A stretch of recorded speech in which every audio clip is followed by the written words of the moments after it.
5%. That's how many British homes have air conditioning. And every July, the other 95 of us lie on top of the duvet at 2 in the morning wondering how a country built for drizzle got this hot.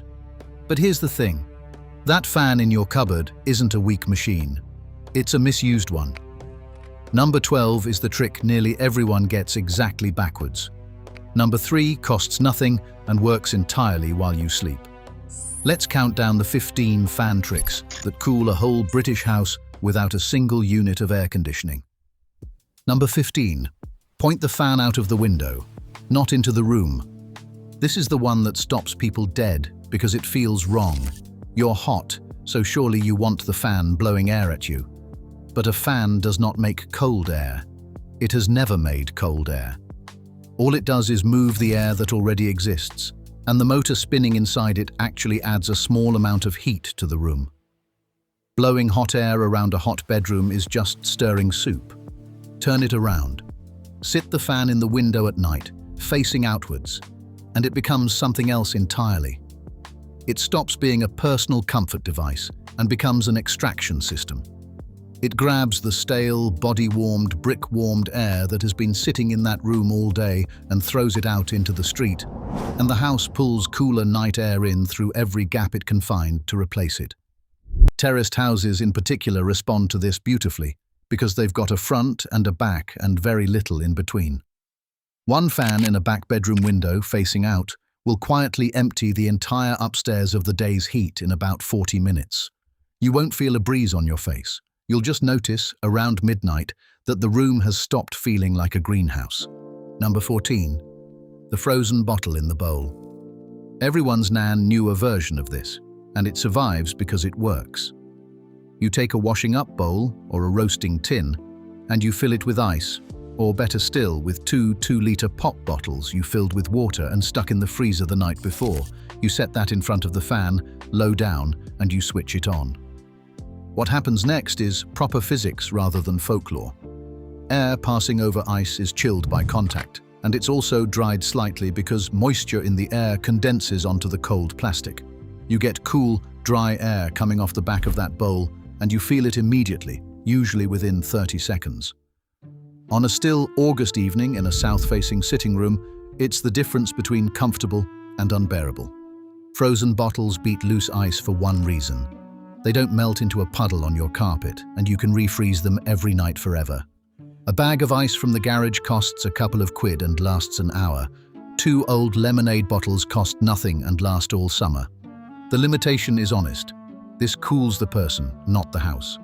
The ice will keep a chair, a sofa, or a bed comfortable for perhaps 90 minutes.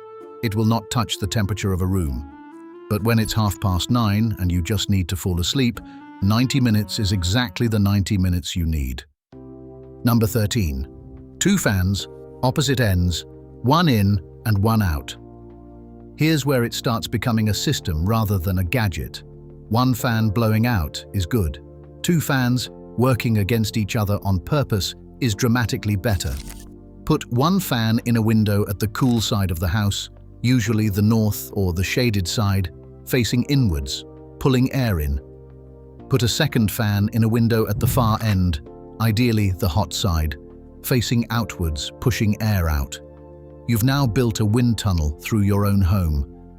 The incoming fan pressurizes, the outgoing fan depressurizes, and every room between them is dragged through a current of moving air, whether it wants to be or not. The trick that makes it sing is leaving the internal doors open along that route and closing every other window in the house. People instinctively fling every window open in a heat wave. Don't. Open windows everywhere means the air has 100 lazy routes and takes none of them properly. 2 windows open and the rest shut means all that airflow is forced down one corridor at speed. You'll feel it on the landing, a proper draft in a British house in August with no cooling equipment of any kind. 2 fans from Argos, 40 quid the pair, running at perhaps 100 watts between them.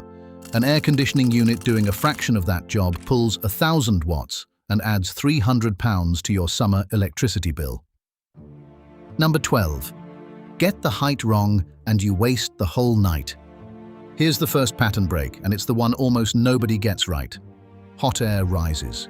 Everybody knows this. Almost nobody acts on it. In a hot bedroom, the air near the ceiling can be 4 or 5 degrees warmer than the air near the skirting board. That's a real, measurable stratification, and it means the 2 windows you choose matter enormously. The rule is simple.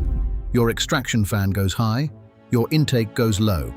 If you have a sash window, that's a gift, because you can drop the top pane down for the hot air to leave and lift the bottom pane for cool air to arrive, all in the same frame. If you've got a fan in an upstairs window facing out and another downstairs facing in, you're working with the house's natural chimney effect instead of fighting it. Reverse it, and you're pushing warm air downwards against its own buoyancy. The fan will run all night, use the same electricity, make the same noise, and shift perhaps half the air. People wake up in the morning, look at the fan, and conclude that fans don't work in British houses. Fans work brilliantly in British houses. Victorian and Edwardian builders assumed you'd use the stack effect, which is why the houses have tall ceilings and windows that open at the top. We've spent 100 years forgetting what the building was designed to do.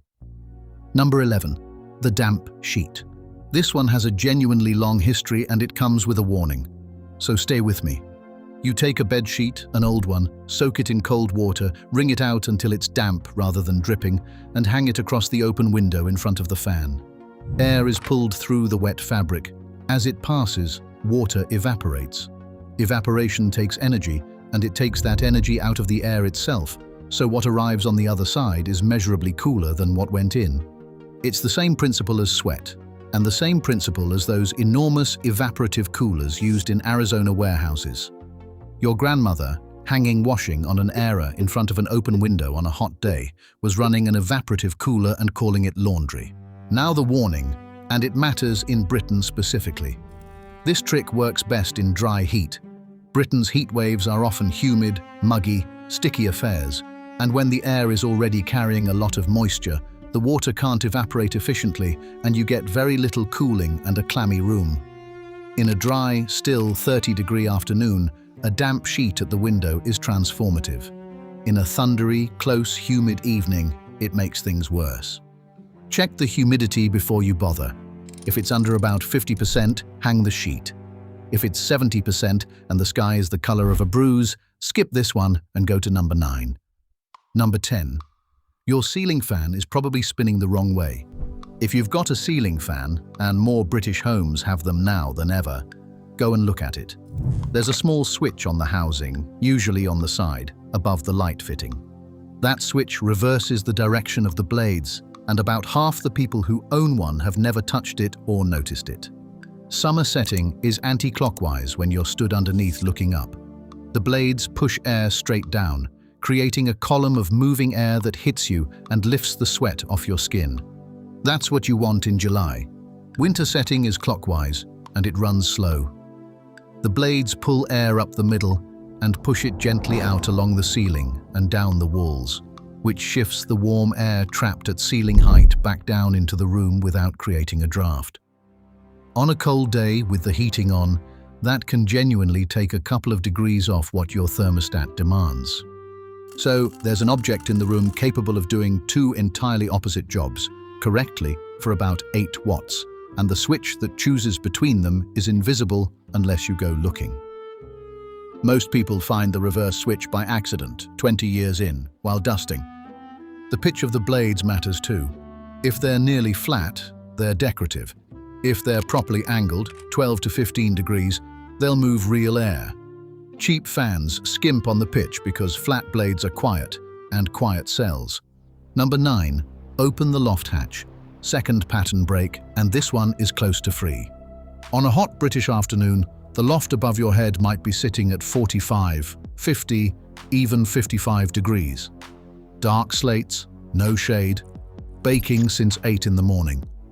That colossal reservoir of heat is separated from your bedroom by a few inches of insulation and a plasterboard ceiling, and it's radiating downwards all night long.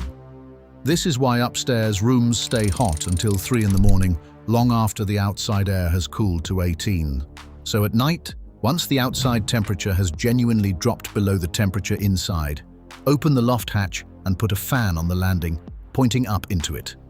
You're now venting the hottest part of your house into the sky through the ridge tiles and eaves. 2 rules. First, only do this at night, and only once outside is properly cooler than inside, otherwise you're pulling the oven open. Second, close the hatch before the sun gets going in the morning, or you'll spend the day inviting that heat straight back down. There's a professional version of this called a whole house fan, common as anything in America, almost unheard of here, that mounts a large fan directly in the ceiling and dumps the house's air into the loft. They cost a few £100 installed and use about 1/10 of the electricity of air conditioning. Britain has spent decades insisting it doesn't get hot enough to need one. Coningsby hit 40.3 degrees in July 2022, and the argument ended. Number 8. Turn the fan off when you leave the room. This is the one that offends people, so let me be precise about it. A fan does not cool a room. It cools a person. The mechanism is that moving air strips away the thin layer of warm, humid air clinging to your skin and accelerates the evaporation of sweat, which pulls heat directly out of your body. It's a wind-chill effect on a human being. The air temperature in that room is not 1 degree lower. If anything, thanks to the motor, it's marginally higher, which means a fan blowing at an empty sitting room is doing nothing but heating your house and costing you money. Every fan in your home should be either pointed at a body or pointed out of a window. There is no third useful position. And there's a limit that comes up rarely here but matters. Once the air is hotter than skin, roughly 35 degrees, a fan blowing on you starts delivering heat to you faster than evaporation takes it away. And in that situation, for elderly or vulnerable people especially, a fan can make things actively worse rather than better. That's not scaremongering. That's why heatwave guidance changed after 2003. For the ordinary British summer, though, the rule holds cleanly. Fans cool people. Windows cool houses. Use each for what it actually does, and you stop wasting both. Number 7. Shut the curtains before the sun does the damage. There's no point extracting heat all night if you're letting it flood back in from 6 in the morning. Sunlight coming through a south or west-facing window is not a subtle thing. Direct sun through single glazing can dump several hundred watts of heat per square meter into your room. That's a small electric fire running all day, aimed at your sofa. No fan on earth can outrun it. So the discipline is this: curtains and blinds closed on the sunny side from the moment the sun reaches the glass until it leaves. Not the whole house, just the side taking the hit, which moves round through the day. Pale, lined curtains are far better than dark ones because the pale side facing out reflects the light back before it's converted to heat. Blackout blinds fitted tight to the frame are better again. Better still is anything outside the glass, because once the heat is through the window, it's already in the room. This is why Mediterranean houses have shutters and we have net curtains. A cheap external awning or even a garden parasol angled at the window outperforms the most expensive blind money can buy. Then, at dusk, the whole thing flips. Curtains open, windows open, fans on. Closed by day, open by night. Most British households do exactly the reverse out of habit and then wonder why the house never cools down. Number 6. Close the internal doors and shrink the problem. You cannot cool a whole house evenly, and trying to is why so many people fail. Think about what you actually need. You need one room comfortable in the evening and one bedroom sleepable at night. That's it. The spare room, the hall, the box room full of Christmas decorations, none of it needs a single watt spent on it. So you zone. Shut the doors on everything you're not using. Now the volume of air your fan has to shift has dropped by 2/3, and the same machine is suddenly 3 times as effective in the room you're actually sat in. Put a rolled towel at the bottom of the door if it's a bad gap. It sounds fussy. It's the same principle as a fire door, and it works just as well on hot air as it does on smoke. The bit people miss is the corridor. A closed door either side of a landing turns that landing into a proper channel, and a fan at one end of a narrow hallway generates a genuinely fast-moving current, because you've cut the cross-section the air has to travel through. Halve the space, double the speed, for free. Zone by day, open up by night for the whole house purge. It's 2 different modes for 2 different jobs, and the switch happens at sunset. Number 5. Use the extractor fans you already paid for. 3rd pattern break, and it's sat in your bathroom right now. Every British home built or refurbished in the last 30 years has extractor fans in the bathroom and usually over the hob.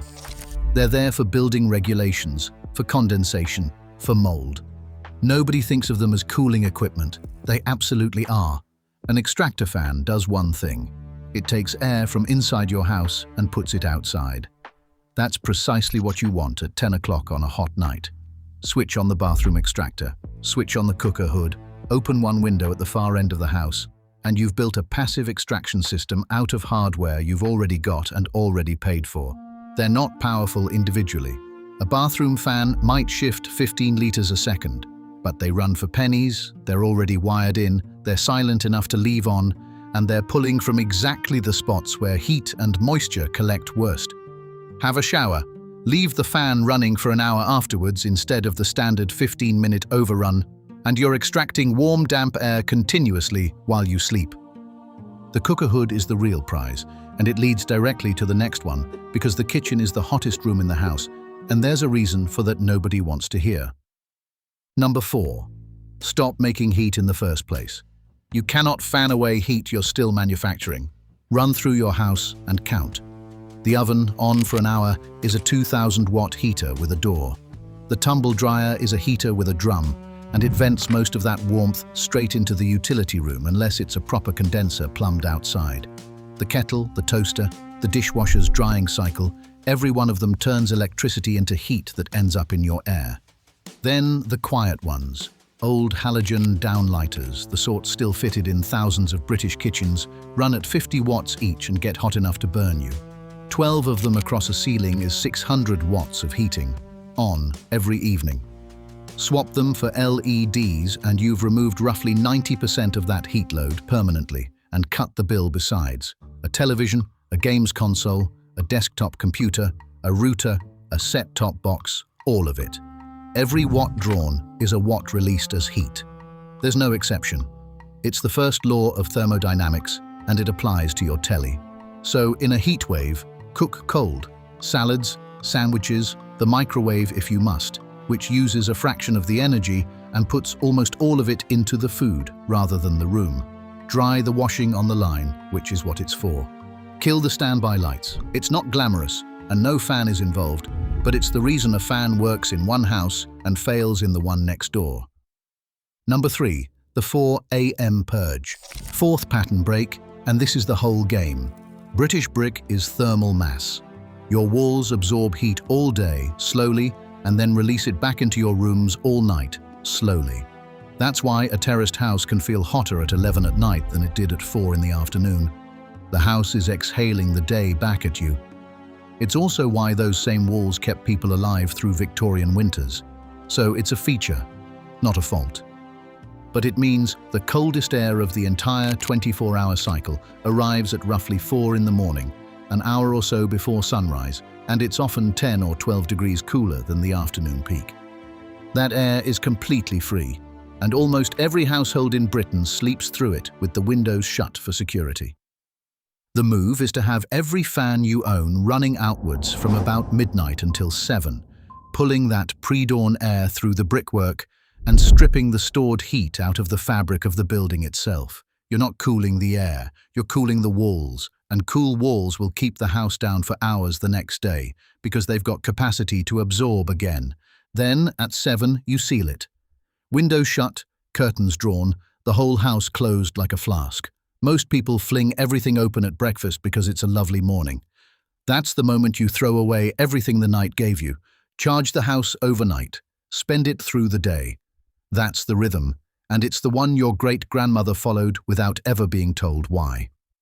Number 2. The fan on the landing that cools the whole upstairs. Every British house has one spot that decides the temperature of the bedrooms, and it's almost never in a bedroom. It's the top of the stairs. Heat from the entire house rises up that stairwell all day and pools on the landing, and from there it seeps sideways into every room off it. Your stairwell is a chimney with a carpet on it, and at 9 in the evening, the air at the top of it is the hottest air in the building.